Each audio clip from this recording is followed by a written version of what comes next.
அன்னைக்கு இரவு நேரத்துல 20ல இருந்து 25 வயசு இருக்கக்கூடிய ஒரு பெண் அவங்க வேலையை முடிச்சுட்டு வீட்டுக்கு போயிட்டு இருக்காங்க. அப்படி போகும்போது தூரத்துல ஒரு ஆள் நிக்கிறதையும் பாக்குறாங்க. அவன் ஒரு கையில கட்டு போட்டுக்கணும், இன்னொரு கையில புக்ஸ வச்சு நின்னுட்டு இருக்கான். இத பார்த்து அவங்களுக்கு நல்லாவே தெரியுது அவரோட கார்ல அந்த புக்ஸ வைக்க முடியாம கஷ்டப்பட்டு இருக்காரு. பாவம் பார்த்து உதவி பண்ண அந்த பெண்ணும் அந்த ஆள் கிட்ட போறாங்க. அப்படி போயிட்டு அவர்கிட்ட இருந்த புக்கை வாங்கி அவரோட கார்ல வச்சிட்டு இருக்கும் போது அந்த பெண் பார்க்காத நேரத்துல மறைச்சி வச்சுட்டு இருந்த க்ரௌபார் சொல்லக்கூடிய இரும்பு ராட வச்சு அடிக்கிறாரு.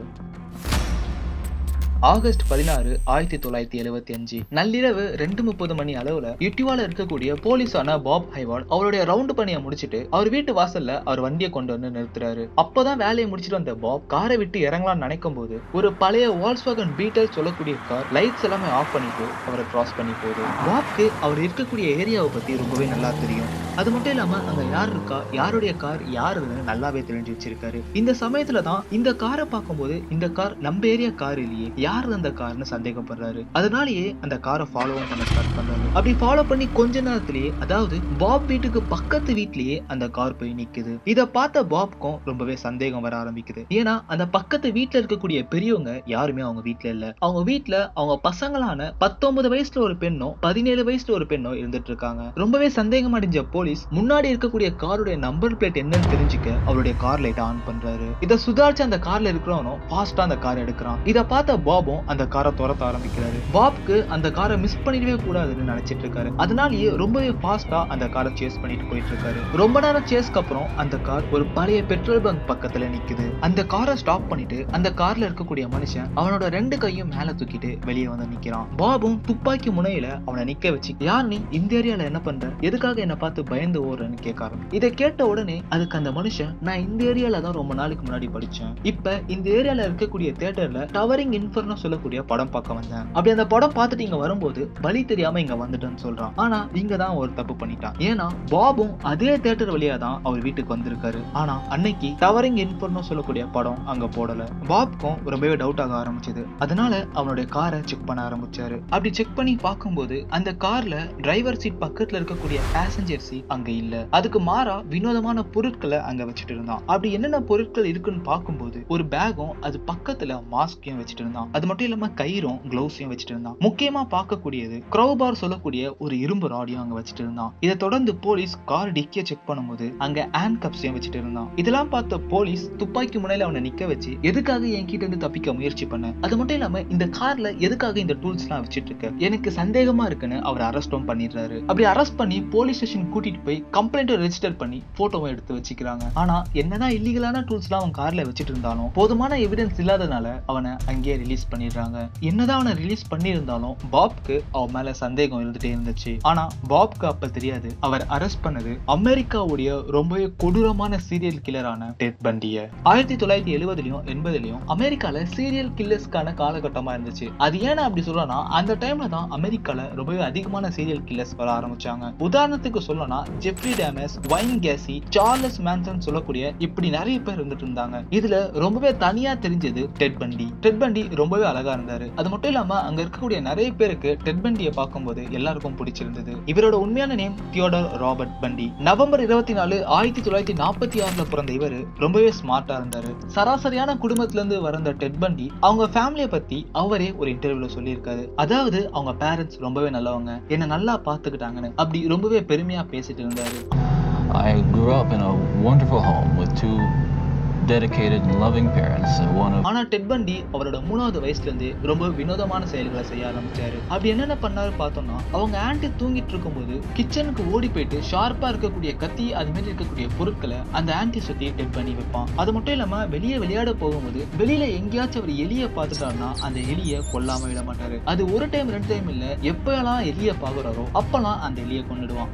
அது மட்டும் இல்லாம அவர் ஃப்ரெண்ட்ஸோட நீச்சல் குளத்துக்கு போயிட்டு நீச்சல் அடிச்சிட்டு இருக்கும்போது அவங்க ஃப்ரெண்ட்ஸை தண்ணியில மூழ்கடிக்க ட்ரை பண்ணிட்டு இருந்தான். இது மாதிரி வினோதமான செயல்களை டெட் பனி அந்த வயசுலயே பண்ணிட்டு இருந்தான். இந்த மாதிரி போய்கிட்டு இருக்கும்போது டெட் பனியும் அவங்க அம்மாவும் அவங்க பாட்டி வீட்டுல இருக்கலான்னு அவங்க பாட்டி வீட்டுக்கு போய் தங்க ஆரம்பிச்சாங்க. டெட் பண்டியோட தாத்தா ரொம்பவே அக்ரெசிவானவர். அது மட்டும் இல்லாம அவர் ஒரு ரேசிஸ்ட். அவங்க ஒய்ஃபையே போட்டு ரொம்பவே அபியூசிவான வார்த்தைகளை யூஸ் பண்ணி அடிக்கவும் செஞ்சிருக்காரு. என்னதான் அவங்க தாத்தா அவ்வளவு கெட்டவரா இருந்தாலும் டெட் பண்டிக்கு அவங்க தாத்தாவை ரொம்பவே பிடிக்கும். அட் த சேம் டைம் டெட் பண்டி எவ்வளவு எவ்வளவுதான் இன்டெலிஜென்ட்டாவும் ஸ்மார்ட்டாவும் இருந்தாலும் அவங்க கிளாஸ்மேட் எல்லாரும் சேர்ந்து டெட் பண்டியை ரொம்பவே கலாய்ச்சிருக்காங்க. அது சில நேரங்கள்ல ரொம்பவே அதிகமா போற டைம்ல டெட் பண்டி ரொம்பவே கோவமாய் கத்தவும் ஆரம்பிச்சிருக்காரு. இந்த ஒரு காரணத்தினாலேயே டெட் பண்டி அவங்க கிளாஸ் பசங்க கூட யாரு கூடயும் பேசாம தனியா இருக்க ஆரம்பிச்சாரு. அவர் காலேஜ் சேர்ந்து ஃபர்ஸ்ட் இயர்ல கூட ரொம்பவே இன்செக்யூர்டா ஃபீல் பண்ணியிருக்காரு. யாரு கூடயும் பேசாம தனிமையா மட்டுமே இருந்திருக்காரு. டெட் பண்டி அவருக்கு பிடிச்ச மாதிரி செஞ்ச ஒரே விஷயம் என்னன்னா, அவருக்கு பிடிச்ச மாதிரி ஒரு காரை வாங்கினாரு. அதுதான் பழைய வால்க்ஸ்வாகன் பீட்டல். இந்த கார் வந்ததுக்கு அப்புறம் தான் டெட் பண்டி ரொம்பவே ஃப்ரீடமாவும் என்னெல்லாம் பண்ணக்கூடாதோ அதெல்லாம் பண்ண ஆரம்பிச்சான்.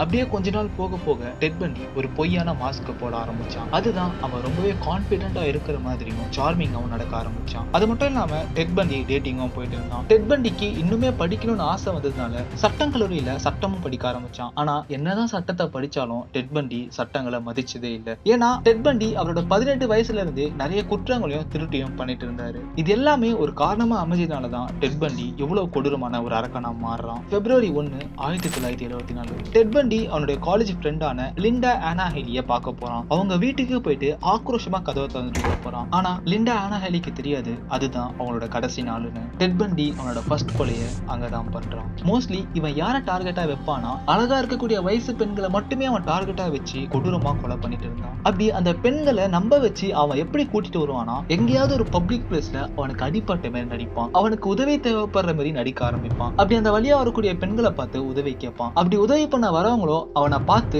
இவன் அழகாவும் இருக்கான், ஸ்மார்ட்டாவும் இருக்கான், அது மட்டும் இல்லாம பொலைட்டா பேசுறான், அதனால இவன் கிட்ட இருந்து நம்மளுக்கு எந்த ஒரு ஆபத்தும் வராதுன்னு நம்பிக்கையோட அவனுக்கு ஹெல்ப் பண்ணாங்க. அப்படி ஹெல்ப் பண்ணிட்டு இருக்கும்போது டெட் பண்டி அவங்க அசந்த நேரம் பொறுத்து அவன் கையில மறைச்சி வச்சிட்டு இருக்கக்கூடிய க்ரௌபார் சொல்லக்கூடிய இரும்பு ராடை வச்சு அடிப்பான். அவங்க அன்கான்சியஸ் ஸ்டேஜுக்கு போன உடனே டெட் பண்டி அவனோட கார்ல அவங்களை கடத்தின்னு போயிட்டு யாருமே இல்லாத இடத்துல ரொம்பவே கொடூரமா ஹெல்ப் பண்ணி அங்கேயே கொலை பண்ணி தூக்கி போட்டு போயிடுவான். இதே விஷயத்த ஒவ்வொரு மாசமும் தவறாம டெட் பண்டி பண்ணிட்டு இருந்தான். அப்படி ஒவ்வொரு மாசமும் அவன் பண்ணக்கூடிய கொலைகள் அதிகமா ஆகிட்டு மட்டும்தான் போயிட்டு இருந்துச்சு. அதுவும் எந்தெந்த இடத்துல எல்லாம் மெயினா பார்த்தோம்னா யுட்டிவாலையும் வாஷிங்டன்லயும் தான் மெயினா நிறைய பெண்கள் காணாம போகியும் கொல்லப்பட்டு இருந்தாங்க. இதெல்லாம் கேட்கும் போதும் பார்க்கும் போதும் பொதுமக்களுக்கு ரொம்பவே பயத்தை உண்டாக்க ஆரம்பிச்சது. அது மட்டும் இல்லாம போலீஸ் ரொம்பவே டென்ஷன்ல யார் இதை பண்ணான்னு தெரியாம கன்ஃபியூஷன் இருந்தாங்க. எப்படி இந்த கேஸை விசாரிக்கலாம்னு தெரியாம முழிச்சிட்டு இருந்தாங்க. அப்படி டெட் பண்டி பண்ணக்கூடிய கொலையில ஒரு எவிடன்ஸ் கூட இல்லையான்னு கேட்டா டெட் பண்டி சைக்காலஜியும் அது மட்டும் இல்லாம அவன் சட்ட கல்லூரியும் படிக்கிறதுனால எந்த ஒரு எவிடன்ஸும் விடாம ரொம்பவே பெர்ஃபெக்ட்டா அவன் பண்ணக்கூடிய கொலைகள் இருந்துட்டு இருந்துச்சு. எந்த ஒரு எவிடன்ஸும் கிடைக்காதனால போலீஸ் பித்து பிடிச்சு போய் என்ன நடக்குது, இவனை எப்படி கண்டுபிடிக்கிறது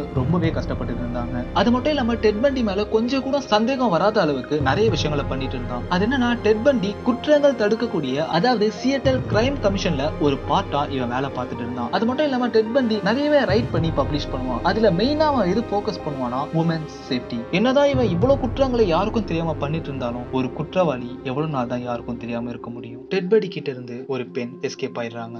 நவம்பர் 8, 1974 18 வயசா இருக்கக்கூடிய கேரல் டொனன் அவங்களோட காரை ஒரு மால் கிட்ட நிக்க வைக்கிறாங்க. கேரல் புக்ஸ் வாங்கறதுக்காக அந்த மால்குள்ளேயும் போறாங்க. அப்படி போகிட்டு இருக்கும் போது அப்பதான் கேரள நோக்கி டெட் பண்டி வரான். கேரல் கிட்ட வந்து அவன் பேரை மாத்தி என்னோட பேர் ரோசன், நான் ஒரு போலீஸ் ஆபீசர், வெளியில இருக்கக்கூடிய உங்களோட கார்ல யாரோ எதையோ எடுக்க பார்த்துட்டு இருக்காங்க, ப்ளீஸ் உடனே போய் உங்க பொருட்கள் எல்லாம் சேஃபா இருக்கான்னு செக் பண்ணுங்கன்னு சொல்றான். இதை கேட்ட கேரளும் உடனே அவங்க காருக்கு போய் செக் பண்றாங்க. கூட டெட் பண்டியும் போலீஸ்ன்ற பொய்யான வேஷத்துல போறான். கேரளும் அவங்க கார் ஃபுல்லாவே செக் பண்ணிட்டாங்க. எல்லாமே எப்படி இருந்துச்சோ அப்படியே தான் இருந்திருக்கு, எந்த ஒரு திருட்டும் நடக்கல. ஆனா போலீஸ்னு சொல்லக்கூடிய டெட்டோ உங்க கார்ல இருந்து எதையோ எடுக்க ட்ரை பண்ணாங்க, நாங்க அரெஸ்ட் பண்ணிட்டோம், அவன் போலீஸ் ஸ்டேஷன்ல தான் இருக்கான், என் கூட வாங்க, அவன் மேல கம்ப்ளைண்ட் ஃபைல் பண்ணி அவன் யாருன்னு கண்டுபிடிப்போம்னு சொல்றான். கேரலுக்கு ஆல்கஹால் ஸ்மெல் வரதுனால ரொம்பவே நர்வஸ் ஆகி பயந்து இருக்காங்க. இந்த ஒரு டைம்ல தான் டெட் அவன் கையில ஒரு போலீஸ் பேட்சை காமிக்கிறான். அந்த பேட்சை பார்த்த கேரளும் அவர் கூட போலீஸ் ஸ்டேஷன் போய் கம்ப்ளைண்ட் கொடுக்கலான்னு ஒத்துக்கிறாங்க. அப்படி கம்ப்ளைண்ட் கொடுக்க போலான்னு கார் கிட்ட போகும்போது அந்த காரும் போலீஸ் கார் இல்ல. இத பார்த்த கேரல் கொஞ்சம் தயங்கினாலும் மேபி இவர் மப்டியில இருக்கலான்னு தயக்கத்தோடயே அந்த கார்ல ஏறுறாங்க.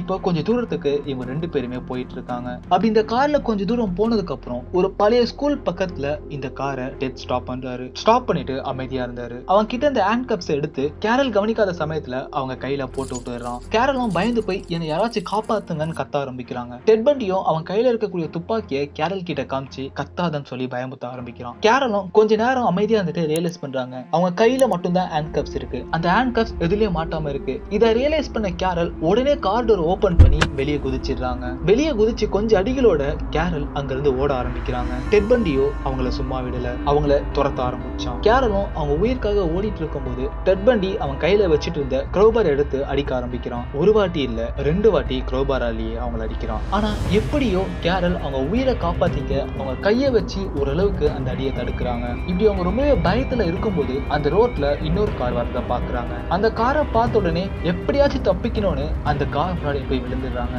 இதை பார்த்த டெட் பண்டியும் உடனே அங்க இருந்து எஸ்கேப் ஆயிடுறான். கேரல் உடனே அவங்க வழியெல்லாம் தாங்கிட்டு உடனே போலீஸ் ஸ்டேஷன் போறாங்க. போலீஸ் ஸ்டேஷன் போயிட்டு அவங்களுக்கு என்னென்னலாம் நடந்துச்சோ அதை அப்படியே போலீஸ் கிட்ட சொல்லிடுறாங்க. ஆகஸ்ட் 17, 1975 நம்ம ஸ்டார்டிங்லயே பார்த்த பாப் ஹைவர்ட் நடந்த எல்லாத்தையும் அவங்க அண்ணனான கிரிமினல் இன்வெஸ்டிகேட்டர் கேப்டன் பேட் ஹைவர்ட் கிட்ட சொல்றாரு. அவங்க அண்ணனும் உடனே இன்வெஸ்டிகேட் பண்ண ஆரம்பிக்கிறாங்க. அப்படி பார்த்து கொஞ்ச நாள்லயே அந்த வால்ஸ்வாகன் காரை கண்டுபிடிச்சிடுறாங்க. ஒரு வருஷத்துக்கு முன்னாடி ஒரு பெண் அவங்க பாய் ஃப்ரெண்ட் மேல கம்ப்ளைண்ட் கொடுக்குறாங்க. அதாவது அவங்க மேல கொஞ்சம் டவுட்டா இருக்கணும், அவங்க யாரு, அவங்க என்ன பண்றாங்கன்னு விசாரிச்சு சொல்லுங்கன்னு போலீஸ் கிட்ட கம்ப்ளைண்ட் கொடுக்குறாங்க. அப்படி கம்ப்ளைண்ட் கொடுக்கும்போது அவரோட போட்டோவையும் போலீஸ் ஸ்டேஷன்ல கொடுத்துடுறாங்க. இது எதுக்கு இந்த கேஸோட லிங்க் ஆகுதுன்னா, அந்த பாய் ஃப்ரெண்ட் வச்சுட்டு இருந்த காரும் டெட் வச்சுட்டு இருந்த காரும் ஒரே மாதிரியான கார். அதனால இந்த போட்டோல இருக்கிற மாதிரி யாரா இருக்காங்களோ அவங்க எல்லாரையும் போலீஸ் ஸ்டேஷன் வர வச்சாங்க. அதுல பாப் ஹைவர்ட் அரெஸ்ட் பண்ணி ரிலீஸ் பண்ணப்பட்ட டெட் பண்டியும் இருந்தான். போலீஸ் கேரலுக்கு போன் பண்ணி போலீஸ் ஸ்டேஷனுக்கும் வர வைக்கிறாங்க. போலீஸ் ஸ்டேஷன் வந்த கேரல் இவங்கள யாரும் உங்களை கிட்னாப் பண்ணான்னு கேட்கும்போது கேரல் கொஞ்சம் கூட யோசிக்காம டெட் பண்டியை கை காமிக்கிறாங்க. மார்ச் 1, 1976 கிட்னாப் பண்ணது காரணத்துக்காகவும் போலீஸ்ன்னு சொல்லி பொய்யா நடிச்சதுக்காகவும் 15 வருஷம் நீ ஜெயில தான் இருக்கணும்னு கோர்ட் தண்டனையை கொடுத்துடுறாங்க. அப்படி டெட் பண்டி ஜெயில இருக்கும்போது நிறைய பொண்ணுங்க ஆல்ரெடி காணாம போன கேஸை போலீஸ் இன்வெஸ்டிகேஷன் பண்ண ஆரம்பிக்கிறாங்க. அப்படி இன்வெஸ்டிகேஷன் பண்ணிட்டு இருக்கும்போது கொஞ்சம் கொஞ்சமா இந்த கேஸை டெட் பண்டியோட கனெக்ட் பண்ண ட்ரை பண்றாங்க. அப்படி கனெக்ட் பண்ற விதமா லைட்டா வாய்ப்பு இருக்கிறதுனால டெட் பண்டியை மறுபடியும் இன்வெஸ்டிகேஷனுக்காக கூப்பிடுறாங்க. ஆனா இந்த வாட்டி கொலை கேஸ்க்காக. இந்த விசாரணையெல்லாம் நடக்கும்போது கடைசியில தெரிய வருது டெட் பண்டி தான் இந்த கொலையை பண்ணியிருக்காங்க. ஆனா இந்த கேஸ் இதோட முடிஞ்சதா என்ன?